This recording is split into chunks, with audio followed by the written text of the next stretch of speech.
Hello बच्चों, कैसे हैं आप? आई होप सब ठीक होगा, पढ़ रहे होंगे। तो विद्यार्थियों, आपके लिए ये इंग्लिश ग्रामर की जो सीरीज चल रही थी वो एक बार फिर से स्टार्ट की गई है। 20 क्वेश्चंस आपको दिए जाएंगे और ये लाइव क्लास चल रही है, तो उम्मीद करिएगा कि आप भी हमारे साथ बने रहें और सारे क्वेश्चंस के आंसर आप भी मेरे साथ देते रहें। जो भी आपको प्रॉब्लम होती है, यहाँ आपके प्रॉब्लम को सॉल्व करने का प्रयास किया जाएगा। तो चलिए स्टार्ट करते हैं। तो हमारा पहला क्वेश्चन है, देखेंगे। फर्स्ट क्वेश्चन है, विच सेंटेंस इज करेक्ट। आपको पता है एक ही सेंटेंस को एग्ज़ाम में बिगाड़ करके 4 तरह से दे दिए जाते हैं और आपको एक करेक्ट ऑप्शन सेलेक्ट करना पड़ता है। तो first option is unless it will rain the crops will be poor. Second one is unless he does not cut his expenses he will be bankrupt. और थर्ड देखिएगा, unless he exercises regularly he will be weak. तो आप इसमें से आपको correct option find out करना है कि ग्रामेटिकली कौन सा स्ट्रक्चर सही है। तो जैसा कि आप समझ रहे हैं कि यहाँ पर एक अनलेस का रूल चलता है और उस अनलेस के रूल में हम सभी को पता है, अगर अनलेस आया है तो अनलेस वाले सेंटेंस में नॉट का प्रयोग नहीं किया जाता है और अनलेस के बाद वाला क्लॉज अगर फ्यूचर में है तो अनलेस वाला क्लॉज हमेशा प्रेजेंट में रहेगा। और अनलेस का मीन्स होता है जब तक नहीं। तो देखिएगा, आपका ऑप्शन थर्ड करेक्ट आंसर है। ठीक है, ऑप्शन थर्ड आपका करेक्ट आंसर है। थर्ड ऑप्शन आपका करेक्ट है। देखेंगे, अनलेस है, ठीक है ना, ध्यान रखिएगा।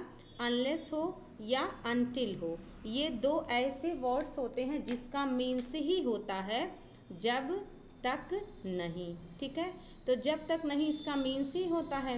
अब इसके बाद जब इसमें नॉट वर्ड इंक्लूड है तो आप नॉट का प्रयोग, नेवर का प्रयोग, नो का प्रयोग नहीं कर सकते हैं, सिर्फ अनलेस वाले क्लॉज में। विद्यार्थियों ध्यान रखिएगा, बाद वाले में किया जा सकता है। जैसे कह दिया जाए ही कैन नॉट सक्सेस, ऐसे करके कोई सेंटेंस हो तो सही है, बट अनलेस वाले क्लॉज में नहीं किया जाएगा। अनलेस का प्रयोग हमेशा कंडीशन के लिए होता है। ठीक है, अनलेस का प्रयोग हमेशा कंडीशन के लिए होता है और अनटिल का प्रयोग वी ऑलवेज यूज टाइम। ठीक है ना, टाइम के लिए हम सभी अनटिल का प्रयोग करते हैं। जब भी कंडीशन की बात हो, फर्स्ट क्लास दूसरे को कंडीशन के साथ डिफाइन करें तो अनलेस, और टाइम के साथ कंडीशन हो I will wait for you until you come. यहाँ पर यू डू नॉट कम आप नहीं लिख सकते क्योंकि अनटिल के साथ नॉट का प्रयोग, ध्यान रखिएगा, नॉट का प्रयोग, नो का प्रयोग और नेवर का प्रयोग नहीं किया जा सकता। तो उम्मीद करते हैं बच्चों पहला क्वेश्चन आपका कंफर्म हुआ होगा। चलिए नेक्स्ट क्वेश्चन की ओर चलते हैं। सेकेंड क्वेश्चन है, एरर वाले क्वेश्चंस हैं। जैसा कि आप जानते हैं एरर डिटेक्शन वाले क्वेश्चन में 4 पार्ट्स होते हैं, या कभी कभी बैंकिंग वगैरह के क्वेश्चन में जो है ई पार्ट भी हो जाता है। ये सारे क्वेश्चन सभी एग्ज़ाम के लिए इम्पॉर्टेंट हैं, चाहे वो DSSB हो, TGT हो, PGT हो, NVS हो, SSC, बैंकिंग, टेट, CTET, आप कोई भी एग्ज़ाम दे रहे हो तो ये सारे क्वेश्चंस आपके लिए हेल्पफुल रहेंगे। तो देखेंगे second question, the number of A slash people applying B slash for the job C slash were very large D slash no error. तो विद्यार्थियों दो तरह से क्वेश्चंस आपके एग्जाम में आते हैं। एक आपका आगे से चलता है, तो आपको ध्यान रखना होगा कि जब आप आगे से चलेंगे तो इस तरह से आपका BA इस तरह से चलेगा।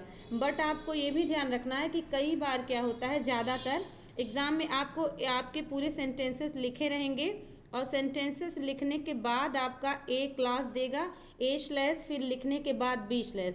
तो ज़्यादातर विद्यार्थी क्या करते हैं, ए स्लैश, तो उनको ये वाला ऑप्शन लगता है, इसमें अगर एरर है तो ए आंसर होगा, लेकिन आपको ध्यान रखना होगा कि ये उल्टा चलता है। तो उम्मीद करते हैं आपको समझ में आ गया होगा। तो चलिएगा, द नंबर ऑफ पीपल, इसके बाद applying for the job were very large.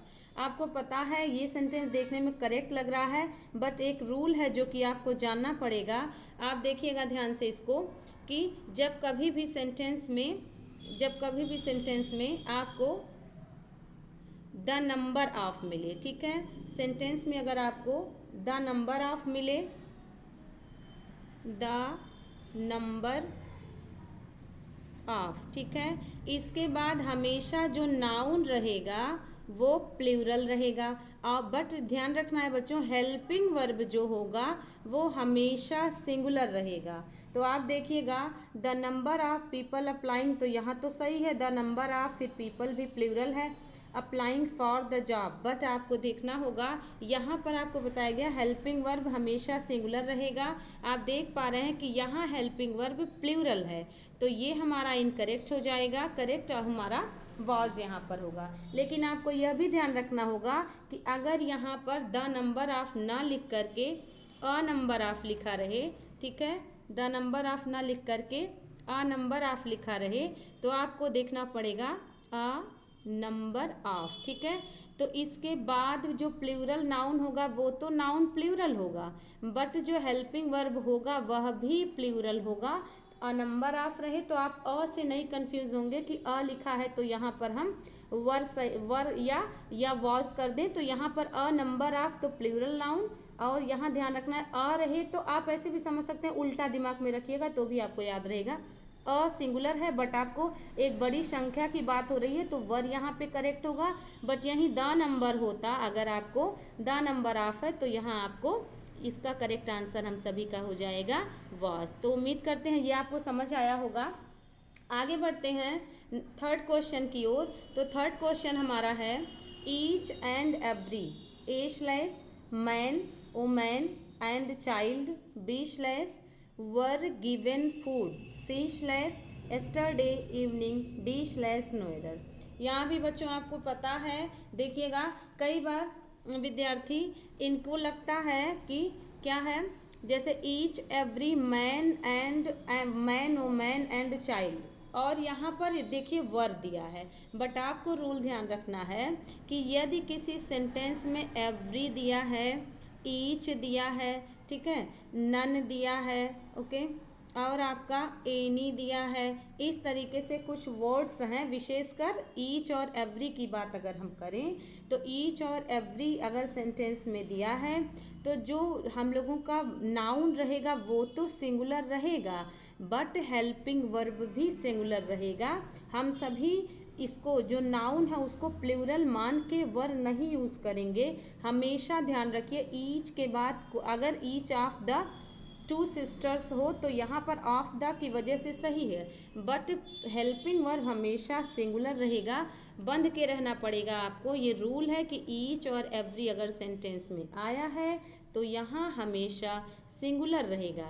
It means हम सभी का जो करेक्ट ऑप्शन होगा ऑप्शन सी हमारा राइट आंसर है। और यहाँ पर वाज को इन प्लेस करके वर को इन प्लेस करके वाज का यूज़ करना पड़ेगा।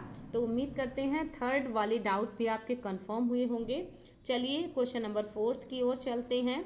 फोर्थ क्वेश्चन हमारा है, every one of us should do our duty B slash to the country. यहाँ पर भी आपको ध्यान रखना है, आपके सेंटेंस में यदि आपके सेंटेंस में अगर ईच है या सेंटेंस में नन है या सेंटेंस में एवरी है, ठीक है, तो ऐसे सेंस में आपको जो प्रोनाउन होगा वो भले ही प्लूरल दिया हो, बट जो इसका पॉजेसिव केस होता है वो सिंगुलर मान के जब तक जेंडर ना डिफाइन करे तब तक आपको मैस्कुलिन जेंडर को प्रेफरेंस देते हुए हिज का प्रयोग करना पड़ता है।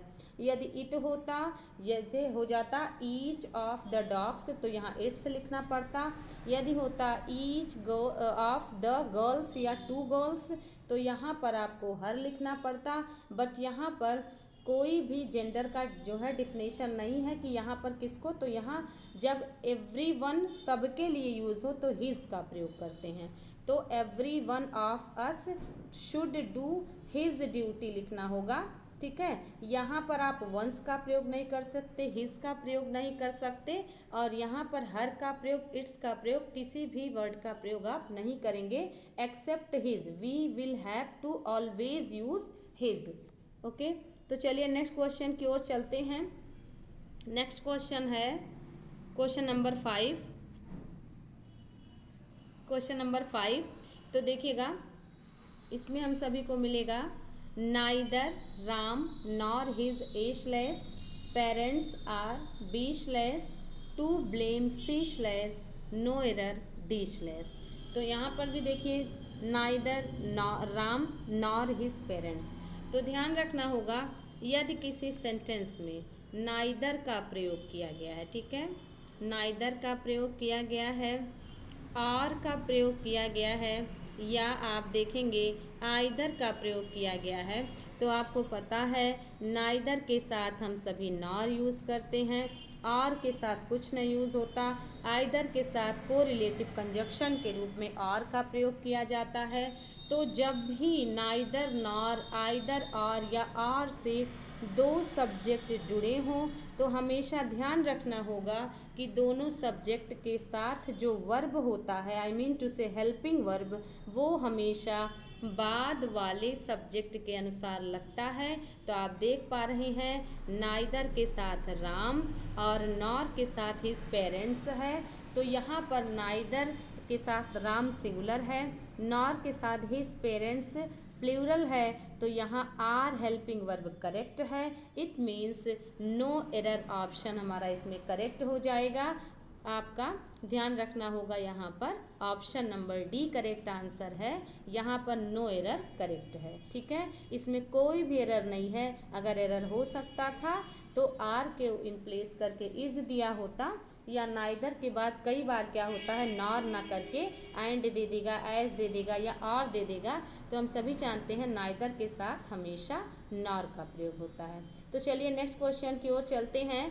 क्वेश्चन नंबर, ये देखिए डायरेक्शन दिया हुआ है, और इस डायरेक्शन में क्वेश्चन नंबर, डायरेक्शन में आप देखिएगा 6 to 8 क्वेश्चन है। तो आपका जो डायरेक्शन है वो choose the correct form of abstract noun. ध्यान रखिएगा विद्यार्थियों, एब्स्ट्रैक्ट नाउन है और उस एब्स्ट्रैक्ट नाउन को पढ़िए। इसके बाद दिया है given common noun, it means जो कॉमन नाउन दिया हुआ है उस कॉमन नाउन को हम सभी को एब्स्ट्रैक्ट नाउन में चेंज करना है। तो देखिए क्वेश्चन में एजेंट है, एजेंट का एब्स्ट्रैक्ट नाउन बनाना है।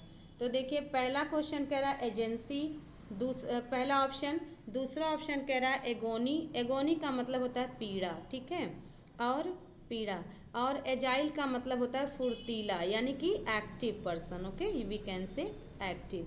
तो एजाइल मीन्स एक्टिव। एजेंट आप जानते हैं एजेंट का एजेंट्स प्लूरल है, और एजेंसी दिया हुआ है। तो आप देख पा रहे हैं कि कोई भी एब्स्ट्रैक्ट नाउन क्या है, एब्स्ट्रैक्ट नाउन मीन्स ऐसा नाउन जिसको we can not touch, we can not taste, we can not smell, only we can feel, that is called abstract noun. तो यहाँ देखिए एब्स्ट्रैक्ट नाउन एजेंसी, एजेंसी को हम feel कर सकते हैं, ना कि हम एजेंट से बना चुकी एजेंसी है। एगोनी एजेंट से कोई संबंध नहीं है इस वर्ड का, एजाइल वर्ड का भी एजेंट से कोई संबंध नहीं है, और एजेंट्स इसका प्लूरल है। तो option number B C D ये सभी इनकरेक्ट हो जाएंगे। करेक्ट आंसर हो जाएगा, करेक्ट आंसर एजेंसी हो जाएगा। और इसका ये चूँकि सी वाई लगा हुआ है तो जैसे ऑनेस्टी हो गया, नेसेसिटी हो गया, एजेंसी हो गया, ये सारे हमारे एब्स्ट्रैक्ट नाउन है। तो आई होप आपको फर्स्ट क्वेश्चन नंबर 6 का आंसर मिल गया होगा। चलिए नेक्स्ट क्वेश्चन की ओर चलते हैं। क्वेश्चन नंबर 7, तो इसमें देखिए वही करना है, बेबी कॉमन नाउन है, बेबी का एब्स्ट्रैक्ट नाउन लाना है। तो आपको पता है हुड हो गया, ठीक है, कभी भी सेंटेंस में अगर ध्यान रखिए कि वाई लगा हो, हुड लगा हो, नेस लगा हो, ठीक है, या आपका कुछ ऐसे वर्ड्स लगे हों, तो आपको ध्यान रखना पड़ेगा ये सारे वर्ड्स हमेशा एब्स्ट्रैक्ट नाउन को बनाते हैं, ठीक है। तो एब्स्ट्रैक्ट नाउन को जब आप बनाएंगे तो देखेंगे लाइफ लगा है, तो ये जो लाइफ है ये हमारा नहीं होगा इसका करेक्ट आंसर, ठीक है। हुड लिखा है तो बेबी हुड, ठीक है, ये सही है। बेबी नेस कोई वर्ड नहीं है, आपको ये भी समझना पड़ेगा जो वर्ड है हमारा मीनिंगफुल होना चाहिए, ना कि मीनिंगलेस होना चाहिए। और हुड्स तो कभी भी एब्स्ट्रैक्ट नाउन का प्लूरल नहीं बनता।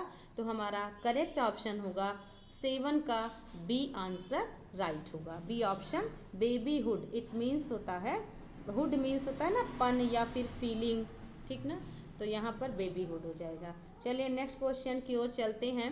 क्वेश्चन नंबर 8, बेगर, बेगर का एब्स्ट्रैक्ट नाउन बनाना है। आप जानते हैं बेगर का मीन्स भिखारी होता है। तो आपको अभी बताया गया कि वाई लगा हो, ठीक है, वाई लगा हो, हुड लगा हो और नेस लगा हो, ऐसा कुछ वर्ड हो तो आपको ध्यान रख लेना पड़ेगा कि यहाँ पे आपका ये सेंटेंस हमेशा एब्स्ट्रैक्ट नाउन को बताता है ये वर्ड। तो यहाँ बेगर्ड है, ईडी लगे वाले जो ईडी लगे शब्द होते हैं वो हमेशा वर्ब को डिफाइन करते हैं जब तक वो पार्टिसिपल के रूप में एडजेक्टिव ना बन जाए नाउन के पहले आके। ओके, तो यहाँ बेगर्ड ये नहीं होगा और बेग्ड भी नहीं होगा। यहाँ देखिए बैग्ड लिखा है, ये तो बिल्कुल नहीं होगा। बेगर्स की बात करें तो उसी का प्लूरल बना दिया गया है। तो यहाँ पर बेगारी वर्ड आप कह सकते हैं, जैसे हिंदी में बेगारी शब्द बना है वैसे बेगरी शब्द बेगर का एब्स्ट्रैक्ट नाउन है। तो क्वेश्चन नंबर 8 का ऑप्शन बी हमारा राइट आंसर होगा। I hope question number 6 to 8 आपको अच्छे से समझ में आया होगा। Let's come to next question, question number 9, ठीक है। 9 क्वेश्चन नंबर को देखेंगे। कह रहा है विच सेंटेंस इज करेक्ट, ठीक है। तो देखिएगा यहाँ पे कह रहा है कि कौन सा सेंटेंस करेक्ट है। आपको ध्यान रखना होगा कि कोई भी सेंटेंस में अगर ओनली आया है तो ओनली हमेशा जिसकी व्याख्या करेगा, ओनली एक ऐसा एडवर्ब है जो जिसकी व्याख्या करेगा उसी के पास रहेगा। तो यहाँ पर देखिएगा आई ओनली, तो आई के बाद अगर ओनली है तो इसका मतलब आई को बता रहा है, और ईट के बाद ओनली है तो इसका मतलब ईट को बता रहा है। और अब आप देखिएगा कि व्हेन के आई एम ओनली थर्ड ऑप्शन में ओनली एम को डिफाइन कर रहा है और हंग्री को डिफाइन कर रहा है, और फोर्थ ऑप्शन में ओनली आई को ही डिफाइन कर रहा है। तो ओनली आई मतलब सिर्फ मैं खाया। तो यहाँ पर आपको देखना होगा कि यहाँ पर बात किसकी हो रही है, मेरी हो रही है कि खाने की हो रही है। तो देखिए फर्स्ट ऑप्शन में अगर आप फर्स्ट ऑप्शन की ओर जाएं तो कह रहा है I only eat when I am hungry, सिर्फ मैंने खाया जब मैं भूखा था। तो यहाँ पर क्या है कि सिर्फ मैं खाता हूँ जब मैं भूखा होता हूँ। तो यहाँ पर पहले ऑप्शन में मैं खाता हूँ, मैं तभी खाता हूँ जब मुझे भूख लगती है। तो यहाँ पर देखिए मैं तभी खाता हूँ आपको यहाँ मिल गया ना, यानी कि आपका बी ऑप्शन करेक्ट हो जाएगा। सी में देखिए I eat when I am only hungry, मैं खाता हूँ जब मैं सिर्फ भूखा होता हूँ। तो ऐसा तो होता नहीं है, ठीक है, कि जब किसी को भूख लगे वह तभी खाए, बिना भूख के भी खाया जा सकता है, ठीक है। आई एम जस्ट जोकिंग, यहाँ पर हम लोग ग्रामर के रूल को चलेंगे। तो यहाँ देखिए I eat only when I am hungry, ये सेकेंड ऑप्शन राइट हो जाएगा। डी क्यों नहीं राइट होगा तो इसको भी देख लेते हैं। When only I eat when I am hungry, यहाँ पे कह रहा है कि सिर्फ मैं खाता हूँ जब मुझे भूख लगती है, ये भी हमारा इनकरेक्ट ऑप्शन होगा। तो फर्स्ट ऑप्शन, थर्ड ऑप्शन और फोर्थ ऑप्शन हमारा इनकरेक्ट हो जाएगा, क्योंकि यहाँ पर मैं तभी खाता हूँ जब मैं भूखा होता हूँ, बी ऑप्शन हमारा करेक्ट होगा, क्योंकि मैं तभी खाता हूँ जब मैं भूखा होता हूँ कह रहा है, इसलिए सेकेंड ऑप्शन करेक्ट होगा। आई होप आपको समझ आया होगा। इस बात को ध्यान रखिएगा, ओनली का प्रयोग उसी वर्ड के साथ होता है जिसकी यह व्याख्या करता है। ऐसा नहीं है कि ओनली का प्रयोग हम हमेशा कहीं फिक्स रख दें या फिर अकॉर्डिंग टू सिचुएशन, जिसकी ये व्याख्या करेगा ओनली एक ऐसा एडवर्ब है वो उसी के साथ हमेशा रहेगा। ओके, नेक्स्ट क्वेश्चन की ओर चलते हैं। नेक्स्ट क्वेश्चन है फिल इन द ब्लैंक्स, ठीक है। तो यहाँ पर देखिएगा question number fill in the blanks की अगर हम बात करें तो question number 10 to 17 fill in the blanks है। तो आपको पता है फिल इन द ब्लैंक्स वाले क्वेश्चंस बहुत एग्जाम में पूछे जाते हैं। क्वेश्चन नंबर 10 to 17 क्वेश्चन दिए गए हैं आपको। I dash this pen yesterday, आपको पता है, ध्यान रखिएगा कि अगर किसी सेंटेंस में एगो दिया हो, ठीक है, किसी सेंटेंस में बिफोर दिया हो, ठीक है, किसी सेंटेंस में यस्टरडे दिया हो, ठीक है, और किसी सेंटेंस में आपका लास्ट डे दिया हो, ठीक है, लास्ट डे। तो ऐसे कुछ वर्ड्स हैं जो हिंट दे देते हैं कि ये हमेशा पास्ट इंडिफिनिट में रहेंगे, ठीक है ना, पास्ट इन डिफिनिट में ही इनका प्रयोग किया जाता है, ठीक है, पास्ट इन डिफिनिट में, या सिंपल पास्ट भी इसको कहा जा सकता है, ठीक है, सिंपल पास्ट। अब देखिए हैव बॉट की अगर हम बात करें तो यहाँ पर प्रेजेंट परफेक्ट टेंस की बात हो रही है, तो ये हमारा इनकरेक्ट हो गया। क्योंकि हम सभी देख रहे हैं यहाँ पे सिंपल पास्ट को लेके चलना है। तो सिंपल पास्ट हमारा क्या हो गया, सिंपल पास्ट बॉट है, बाई का सेकेंड फॉर्म। अगर यस्टरडे दिया है तो उस तरह से बाई करेक्ट नहीं होगा, क्योंकि ये प्रेजेंट की बात कर रहा है और शैल बाई फ्यूचर की बात कर रहा है, इसलिए ऑप्शन बी राइट होगा। सेंटेंस में एगो हो, बिफोर हो, यस्टरडे हो, प्रीवियस डे हो, लास्ट डे हो, तो हमेशा सेंटेंस सिंपल पास्ट में या हम कह सकते हैं पास्ट इंडेफिनिट टेंस में रहता है। We can say did not plus verb का फर्स्ट फॉर्म या वर्ब का सेकेंड फॉर्म। ओके, वर्ब का सेकेंड फॉर्म, ठीक है। तो ध्यान रखिएगा इसको कि यहाँ पे हम सभी को इस तरह से फॉलो करना है। तो आपको पता चल गया कि ऑप्शन बी ही क्यों सही है। ओके, नेक्स्ट क्वेश्चन की ओर चलते हैं। क्वेश्चन नंबर 11, यहाँ पर देखना है सेम पैटर्न जैसे मैंने आपको बताया, लेस देन अ मिनट एगो। यहाँ पर भी देखिए आपके इस क्वेश्चन में ही एगो का हिंट मिल गया। अब देखिए जब ऑप्शन आएंगे, पहला ऑप्शन कह रहा है ही हैज़ गॉन, यहाँ पर देखिए present perfect tense, this one is an incorrect option. Second ही लेफ्ट, करेक्ट है। लीव्स भी प्रेजेंट आ गया, विल गो फ्यूचर आ गया। देखिए लेस देन अ मिनट एगो यानी कि एक मिनट से पहले से भी कम समय में वह क्या लेफ्ट, इट मीन्स चला गया। लीव होता है, लीव का सेकेंड फॉर्म लेफ्ट होता है और थर्ड फॉर्म भी हमारा लेफ्ट होता है, ठीक है। तो लीव, लेफ्ट, लेफ्ट ये आपका फर्स्ट फॉर्म लीव है, बेस फॉर्म, सेकेंड फॉर्म और पार्टिसिपल फॉर्म ये लेफ्ट होता है। तो यहाँ पर क्या हो जाएगा, लेफ्ट आपका करेक्ट अप्रोप्रिएट वर्ड हो जाएगा। आई होप 11 नंबर क्वेश्चन भी आपका कंफर्म हुआ होगा। नेक्स्ट क्वेश्चन की ओर चलते हैं। नेक्स्ट क्वेश्चन में देखिएगा, when I came in comma he dash just finished his work. तो विद्यार्थियों आपको रूल जानना होगा, जब कभी सेंटेंस में व्हेन आए और व्हेन के बाद दो क्लॉज लगे हों तो व्हेन वाला क्लॉज हमेशा सिंपल पास्ट में, यदि है तो बाद वाला क्लॉज हमेशा पास्ट परफेक्ट टेंस में होता है। It means second form of the verb, और आगे बढ़ेंगे तो हैड होगा, इसके बाद वर्ब का थर्ड फॉर्म होगा। इस तरह से रूल चलता है व्हेन वाले कंडीशनल सेंटेंस में। और अगर यहाँ प्रेजेंट है तो प्रेजेंट और फ्यूचर को फॉलो करेगा, यदि पास्ट है तो आगे पास्ट परफेक्ट, और अगर आगे व्हेन वाला क्लॉज बाद में है, उलट भी जाता है तो बाद वाला क्लॉज यानी कि व्हेन वाला पास्ट इंडेफिनिट बाद में और जो है पास्ट परफेक्ट वाला पहले आ जाता है, ठीक है। तो आई होप आपने रूल को समझा होगा। आप चलिए सॉल्व करते हैं। व्हेन आई केम इन, जब मैं अंदर आया, ठीक है, तो मैंने क्या पाया, he had just finished his work, उसने अभी अभी अपना काम समाप्त कर चुका था, ठीक है। तो यहाँ पर हैज़, डिड और कुड दोनों इनकरेक्ट हो जाएगा। हैज़ प्रेजेंट है, इसलिए पहले ही जब पास्ट का इंडिकेशन हो गया second form of the verb तो हैज़ का यूज़ नहीं करेंगे। डिड के बाद हमेशा नॉट के साथ वर्ब का फर्स्ट फॉर्म आता है, ऐसा भी नहीं है, थर्ड फॉर्म भी हिंट दिया हुआ है। तो थर्ड फॉर्म हमेशा या तो हैड के साथ आता, या तो हैड के साथ आता, हैज़ के साथ आता, या हैव के साथ आता। तो हैव का प्रयोग, हैज़ का प्रयोग यहाँ कर नहीं सकते क्योंकि यहाँ पर पास्ट पहले से दिया है, तो यहाँ हैड फिनिश्ड होगा। तो इसको आप नोट डाउन कर लीजिएगा। ध्यान रखिएगा ये वाले क्वेश्चंस ऐसे ही पैटर्न चेंज करके बार बार एग्ज़ाम में पूछे जाते हैं। ध्यान रखिएगा, इसको नोट कर लीजिएगा। ओके, नेक्स्ट क्वेश्चन की ओर चलते हैं। क्वेश्चन नंबर 13 पे आइएगा बच्चों।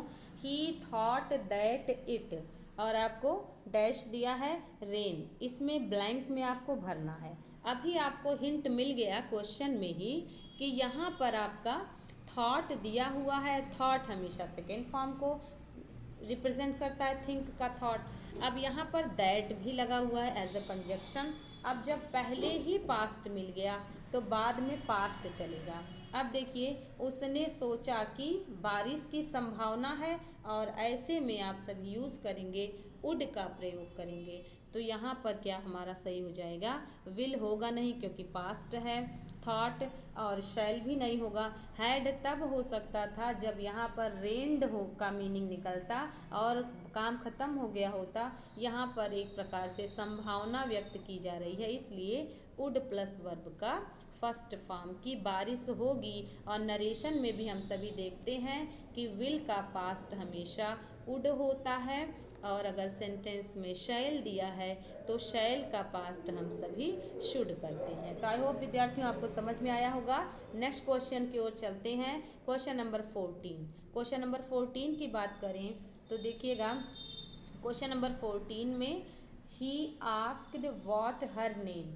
यहाँ भी देखिए ये नरेशन की स्टाइल में फिल इन द ब्लैंक्स बनाया है और ये क्वेश्चन आया हुआ है एग्ज़ाम में। तो ऐसे क्वेश्चंस की संभावनाएं बढ़ जाती हैं क्योंकि प्रीवियस ईयर के जो क्वेश्चंस होते हैं वो बार बार एग्ज़ाम में रिपीट किए जाते हैं, pattern. I am not talking about same sentence, okay. तो यहाँ देखिए ही आस्क्ड, अब आपको मिल गया कि आस्क्ड पास्ट है। और ये भी हम सभी नरेशन में देखते हैं कि कभी भी जब भी सेड हो, सेड टू हो तो वो आस्क्ड में चेंज होता है, तो आस्क्ड में चेंज होगा। और जो कंजक्शन होता है वही हेल्पिंग वर्ब कंजक्शन बन जाता है। तो जब कंजक्शन बनता है तो कोई भी कह सकते हैं कि कोई भी हेल्पिंग वर्ब जब कंजक्शन बनेगा तो उसके बाद तुरंत आता है हम सभी का सब्जेक्ट। तो जब क्वेश्चन वर्ड कंजक्शन बना, इसके बाद सब्जेक्ट आया, फिर हेल्पिंग वर्ब आएगा या we can say main verb. तो देखिए what conjunction, her name subject.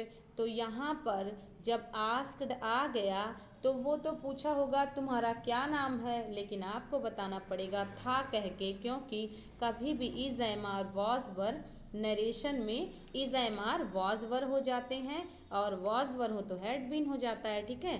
तो यहाँ पे हम लोगों का correct answer option number C होगा, वॉज। क्योंकि इज कहे तो यहाँ आस्क्ड है प्लस इज बदल भी जाता है, एम होगा नहीं, वर होगा नहीं क्योंकि प्लूरल है नहीं। तो ऑप्शन नंबर सी हमारा करेक्ट आंसर होगा। तो आई होप बच्चों आपको ये भी समझ में आ गया होगा।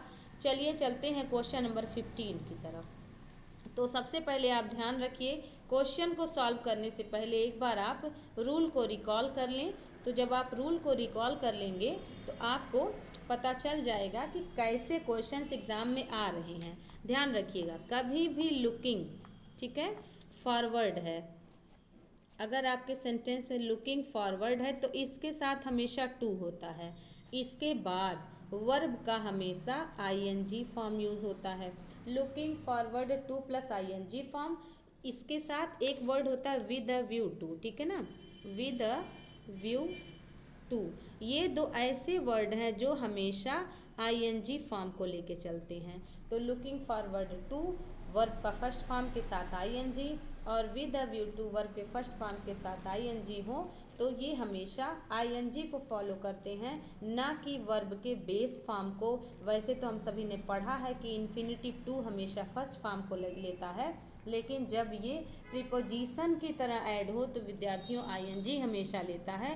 क्योंकि हमेशा कभी भी आप ध्यान रखिएगा, प्रीपोजिशन अगर सेंटेंस में आया है, ठीक है, प्रीपोजिशन, तो प्रीपोजिशन के साथ हमेशा आईएनजी फॉर्म लगता है जब तक क्यों ना टू ही प्रीपोजिशन की तरह यूज़ हुआ हो, ठीक है। तो प्रीपोजिशन अगर सेंटेंस में है तो वो हमेशा आईएनजी फॉर्म को ही यूज़ करेगा, ठीक है, ध्यान रखिएगा। तो यहाँ टू इन्फिनिटिव नहीं है, ये एज अ प्रीपोजिशन यूज़ हुआ है। और प्रीपोजिशन एक नाउन को दूसरे नाउन से, एक प्रोनाउन को दूसरे प्रोनाउन से को रिलेट करने का काम करता है। तो आप भी समझ गए होंगे कौन सा ऑप्शन सही होगा, टू प्लस वर्ब का आईएनजी फॉर्म। तो हमारा करेक्ट आंसर होगा टू सीइंग, ठीक है, to seeing, okay. Next question की तरफ चलते हैं। Question number 16। क्वेश्चन नंबर 16 में देखिएगा, the gardens in Srinagar are more beautiful than. ये हमारा डिग्री का क्वेश्चन है जो कि आप सभी लोग इंटरमीडिएट में या हाई स्कूल स्टैंडर्ड में डिग्री को पढ़ते हैं, फिर कंपटीशन में तो ऐसे क्वेश्चंस आते ही हैं।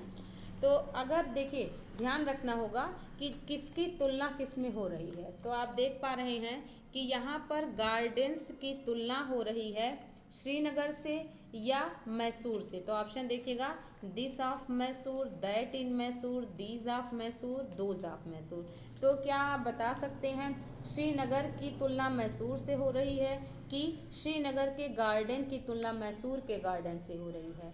जी हाँ, आपने ठीक कहा, श्रीनगर के गार्डन की तुलना मैसूर के गार्डन से हो रही है।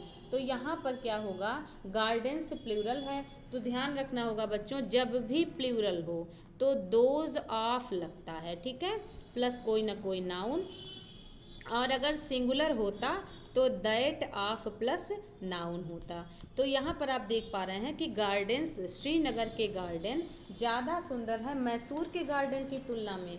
तो श्रीनगर के गार्डन की तुलना मैसूर के गार्डन से हुई, न कि श्रीनगर की मैसूर से। ओके, तो यहाँ पर आप देख पाए कि गार्डन्स प्लूरल है, तो हम सभी का those of Mysore correct answer होगा। अगर यहाँ गार्डन होता तो दैट ऑफ होता, ना कि यहाँ पर दैट ऑफ, हालांकि दिया भी नहीं है, दैट इन दिया है, तो ऑप्शन करेक्ट नहीं है।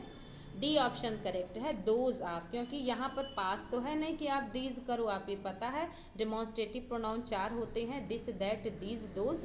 जब नियरेस्ट की बात करें सिंगुलर में तो दिस, और प्लूरल की बात करें तो दीज, और डिस्टेंस की बात करें तो दोज, और प्लूरल की बात करें तो दोज, और सिंगुलर की बात करें तो दैट का प्रयोग होता है। तो यहाँ पर हम सभी दोज ऑफ मैसूर करेंगे, सिंगुलर होता तो दैट ऑफ करते। आई होप आपने इसको नोट डाउन भी कर लिया होगा। तो चलिए आगे बढ़ते हैं। नेक्स्ट क्वेश्चन हमारा क्वेश्चन नंबर 17 देखिएगा, he is repairing his car with a view. अभी आपको बताया गया कि यहाँ पर आपको पता है कि कभी भी लुकिंग फॉरवर्ड, ठीक है, अभी आपको बताया गया लुकिंग फॉरवर्ड टू हो, ठीक है, या विद अ व्यू टू हो, तो हमेशा हम सभी आईएनजी का यूज़ करते हैं। तो जब आईएनजी का यूज करेंगे तो देखिए to plus ING form of the verb निकल के आ गया, तो टू सेलिंग यहाँ पर हो जाएगा, ना कि टू सेल, फॉर सेलिंग या टू हैव सोल्ड, ठीक है। तो 17 क्वेश्चन के रूल को भी आपने देखा होगा। नेक्स्ट क्वेश्चन की तरफ चलते हैं। नेक्स्ट क्वेश्चन है क्वेश्चन नंबर 18। ये देखिए आइडियम्स एंड फ्रेजेस वाला क्वेश्चन है, जो कि एग्ज़ाम में फेवरेट क्वेश्चन बना रहता है। कभी भी 2 से 3 क्वेश्चन आइडियम्स एंड फ्रेजेस के पूछ ही लेता है। Choose the correct alternative which expresses the meaning of the following. हमारा वर्ड है टू लॉस द फेस, ठीक है, इसको हम सभी को डिफाइन करना है। टू लुक एंग्री मीन्स गुस्सा होना, टू बी ह्यूमिलिएटेड अपमानित महसूस करना, या टू बी हेल्पलेस असहाय महसूस करना, या टू लुक वैकेंट या खाली बैठ के देखना। तो आप देखिएगा exact meaning idioms and phrases की नहीं होती है, ये सेंस में कहा जाता है। तो टू लॉस फेस, आप इसको थोड़ा सा मतलब चेहरा गिर गया आप सोच सकते हो। तो कभी भी किसी का चेहरा कैसे गिरता है हम आपको ट्रिक बता रहे हैं, या फिर कभी अगर आपको याद ना हो तो कोरिलेट करने का प्रयास भी करिएगा। तो टू लुक एंग्री मतलब गुस्से में देखना, टू बी ह्यूमिलिएटेड मीन्स अपमानित महसूस करना, और हेल्पलेस असहाय महसूस करना या खाली देखना। तो जब कभी भी अपमानित महसूस होता है तो तभी चेहरे के रंग उड़ते हैं, या कोई इंसान उसका चेहरा गिर जाता है, तो लॉस फेस का यही मतलब है कि अपमानित महसूस होना या करना। तो टू बी हेल्पलेस भी नहीं होगा, टू लुक वैकेंट भी नहीं होगा। तो इसको याद से नोट करके लिख लीजिएगा, to be humiliated means to lose face या टू लॉस हिज फेस, ठीक है। जैसे अगर आपको कहना हो कि मैं कहीं गया मुझे अच्छा नहीं लगा, अपमानित महसूस हुआ, तो आप क्या कहोगे, I lost my face in the function. मतलब किसी कारण से आपको अच्छा ना लगे, आपको अपमानित महसूस हो, तो आई लॉस्ट माई फेस आप कहेंगे। यहाँ पर इसका ये मतलब नहीं हुआ कि मैंने अपना चेहरा खो दिया। ओके, आई होप आपको समझ में आया होगा। नेक्स्ट क्वेश्चन की ओर चलते हैं। ये अभी देखिएगा, ये वन वर्ड सब्स्टिट्यूशन भी है, आप इसको कह सकते हैं स्पेलिंग वाला भी कह सकते हैं, या फिर एंटोनिम सिनोनिम में भी ऐसे वर्ड्स आ जाते हैं। तो देखिएगा चूज़ द, ठीक है, अब कह रहा है कि choose the correct substitute for the following a man of odd habits. तो ध्यान रखिएगा बच्चों, इंट्रोवर्ट एक पर्सनैलिटी का हिस्सा है, एम्बीवर्ट होता है, ध्यान रखिएगा एम्बीवर्ट, ठीक है, एक ये पर्सनैलिटी होती है, और दूसरा होता है एक्सट्रोवर्ट, VERT, यहाँ पर टी कहने का मतलब है, यहाँ डी लिखा गया है, यहाँ पर टी रहेगा, ठीक है। एम्बीवर्ट, एक्सट्रोवर्ट और आपका इंट्रोवर्ट, ठीक है। 3 प्रकार के व्यक्तित्व के इंसान पाए जाते हैं। तो एम्बीवर्ट मीन्स होता है उभयमुखी व्यक्तित्व वाला इंसान। एक्सट्रोवर्ट मतलब होता है बहिर्मुखी व्यक्तित्व वाला इंसान। और इंट्रोवर्ट मीन्स होता है अंतर्मुखी व्यक्तित्व वाला इंसान। तो यहाँ पर आप देखिएगा, a man of odd habits का मतलब एक ऐसा व्यक्ति जिसके क्रियाकलाप अजीब लगे, क्वेयर लगे, स्ट्रेंज लगे, आप उसको क्या कहेंगे। तो यहाँ व्यक्तित्व की बात हो गई, तो व्यक्तित्व का प्रकार इंट्रोवर्ट है, इसका मीन अंतर्मुखी व्यक्तित्व, तो यहाँ होगा नहीं। सेकेंड ऑप्शन की तरफ चलते हैं, इसेंट्रिक, तो यही हमारा करेक्ट आंसर है, इसका मीन्स सनकी होता है, ठीक है। एक ऐसा इंसान जो सनकी या झक्की मिजाज का हो कि उसके जो है दिमाग का कुछ ठिकाना ही ना हो, कब उसको गुस्सा लग जाए और किसी भी चीज़ को फेंकने लगे, तोड़ने लगे या फिर किसी को अपमानित कर दे, तो ऐसे इंसान को इसेंट्रिक पर्सन कहते हैं। अब मैन ऑफ ऑड हैबिट्स, ठीक है। काइनिकल जो वर्ड है तो इसका मीन्स होता है, काइनिक मीन्स होता है निंदा, ठीक है। तो निंदक या निंदनीय आप इसको कह सकते हैं, ठीक है। काइनिक होता तो आप इसको कह सकते थे निंदक, ये लेकिन यहाँ पर काइनिकल है तो यहाँ पर हो जाएगा निंदनीय, ठीक है। मीन्स होता है बुराई करने वाला या निंदा करने वाला इंसान। और पैनिक मीन्स आपको पता है दर्दनाक या दर्द भरा हुआ। तो ऑप्शन नंबर बी हमारा राइट आंसर हो जाएगा, आपने समझ लिया होगा। तो सारे वर्ड्स को नोट भी करते रहिएगा। और लास्ट क्वेश्चन आज के सेशन का है हम लोगों का क्वेश्चन नंबर 20, ही कन्फेस्ड हिज क्राइम। इसको कॉम्प्लेक्स में बनाना है, तो कॉम्प्लेक्स के, कंपाउंड के और सिंपल सेंटेंस के क्वेश्चंस भी एग्ज़ाम में पूछे जाते हैं। इस सेंटेंस को अगर पहचाने तो ये सेंटेंस सिंपल में दिया हुआ है, उसने अपने अपराध को, कन्फेस मीन्स होता है स्वीकार करना, उसने अपने अपराध को स्वीकार किया। तो आप देख पा रहे हैं ये सिंपल था, इसको हम सभी को कॉम्प्लेक्स में बनाना है। कॉम्प्लेक्स सेंटेंस की विशेषता होती है कि एक प्रिंसिपल क्लॉज होगा, दूसरा सबऑर्डिनेट क्लॉज होगा, ठीक है। एक प्रिंसिपल क्लॉज और दूसरा सबऑर्डिनेट क्लॉज। सबऑर्डिनेट क्लॉज भी आप पता है 3 प्रकार के होते हैं, नाउन क्लॉज होता है, एडजेक्टिव क्लॉज होता है और एडवर्ब क्लॉज होता है। नाउन क्लॉज में हमेशा जो क्वेश्चन वर्ड्स होते हैं वो एज ए नाउन काम करते हैं, सब, और एडजेक्टिव क्लॉज में हमेशा क्वेश्चन वर्ड जो होते हैं वो एडजेक्टिव की तरह काम करते हैं इंक्लूडिंग दैट। और एडवर्ब क्लॉज में कोई भी जो कंजक्शन होगा वो एडवर्ब का काम करेगा, जैसे बिकॉज हो गया, आफ्टर हो गया, अनलेस हो गया, अनटिल हो गया, इफ़ हो गया, व्हेन हो गया, ऐसे कुछ सेंटेंस है, सो दैट है, एज इफ़ है, एज दो है, बहुत सारे हैं बच्चों। तो इसको आप ध्यान रखिएगा, एडवर्ब क्लॉज होते हैं। तो यहाँ पर देखिएगा, ही कन्फेस्ड हिज गिल्ट, उसने अपना अपराध स्वीकार किया। ये सेंटेंस जो है वो सिंपल सेंटेंस है। सिंपल सेंटेंस में आप जानते हैं एक ही सब्जेक्ट तथा एक ही फाइनाइट वर्ब होता है, वो सिंपल सेंटेंस कहलाता है। अब ये फाइनाइट वर्ब क्या होता है, जो अपने सब्जेक्ट के नंबर, पर्सन, जेंडर के अनुसार चेंज हो, वो हमारा फाइनाइट वर्ब कहलाता है। और जो ना चेंज हो वो इनफाइनाइट कहलाता है या नॉन फाइनाइट कहलाता है। तो यहाँ पर ये सिंपल सेंटेंस है, इनकरेक्ट हो गया। ही कन्फेस्ड ऑफ हिज गिल्टनेस, ये भी इनकरेक्ट है। और यहाँ दैट तो दिया है लास्ट में, बट ही वॉज गिल्टनेस किया है। जब गिल्टी बना दिया तो गिल्टनेस कोई वर्ड नहीं यहाँ बना सकते, तो फर्स्ट ऑप्शन हमारा राइट हो जाएगा और लास्ट ऑप्शन गिल्टनेस की वजह से इनकरेक्ट हो जाएगा, ध्यान रखिएगा। इसलिए फर्स्ट ऑप्शन हमारा करेक्ट होगा। तो उम्मीद करते हैं बच्चों आपको ये सारे सेंटेंसेस अच्छे लगे होंगे, समझ में आए होंगे। आप इसको नोट डाउन भी करते रहिएगा और अच्छे से इसके नोट्स को बनाइएगा, समझिएगा। ऐसे ही क्वेश्चंस आपको मिलते रहेंगे, इस तरीके से आपको क्वेश्चंस दिए जाएंगे, आप भी नोट करें और समझें, मेरे साथ सॉल्व करने का प्रयास करें। लाइव क्लास आपको रोज़ 20 क्वेश्चंस की मिलेगी। तो थैंक यू बच्चों, थैंक यू सो मच।